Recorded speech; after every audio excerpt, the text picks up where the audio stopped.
Hi అండి, Shri Venkateswara 1 gram gold Devendra వీధి సుబ్బలమ్మగుడి line Amalapuram. మనకంటే చాలామంది మన అడ్రస్ అడుగుతున్నారండి. మనది సుబ్బలమ్మగుడి లైన్ నుంచి గణపతి మంచినీటి గణపతి వెళ్ళే కరెక్ట్ మిడిల్లో మన షాప్ ఉంటుందండి.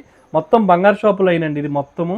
మన కరెక్ట్ బయట శ్రీ వెంకటేశ్వర 1 గ్రామ్ గోల్డ్ ఇట్లా మనకు బయట కూడా మనకు బయటకు ఉంటుంది కాబట్టి కౌంటర్ చాలా వరకు ఈ ఏరియాకి వస్తే మనకు తెలిసిపోద్ది. 1 గ్రామ్ షాపు మనది ఇది ఒకటే ఉంటుంది కాబట్టి మీకు తెలిసిపోద్ది అండి 90%. అండి ఇవాళ మనకు కస్టమైజ్ అయ్యిందండి. ఇవన్నీ మనకు చేయాలి. ఇవి సీజర్స్ డ్రాప్స్ అండి. ఇవి ఒకప్పుడు నాకు తెలిసి చాలా సంవత్సరాల క్రితం, ఇప్పుడు ఇవి ట్రెండింగ్ అయినాయండి. వీటి మయాన చిన్నవి బంగారుపి వస్తాయండి. చిన్నవి ఇలా వేసి ఇలా చిన్న డ్రాప్స్ మనకు వెనకాతల పెద్దవి కావాలంటే పెద్ద వేసుకోవచ్చు. ఇలాగా ఇవి ఒరిజినల్ సీజర్స్ వస్తాయి. ఇవి ఒరిజినల్ సీజర్స్ అండి. ఇవన్నీ కూడా ఇలాగ మనకు 2 ప్యాడ్లు కావాలంటే 2 ప్యాడ్లు వేసుకోవచ్చు, 3 కావాలంటే 3 వేసుకోవచ్చు. చాలా సింపుల్గా బాగుంటుంది. ఓకే అండి, థ్యాంక్ యూ.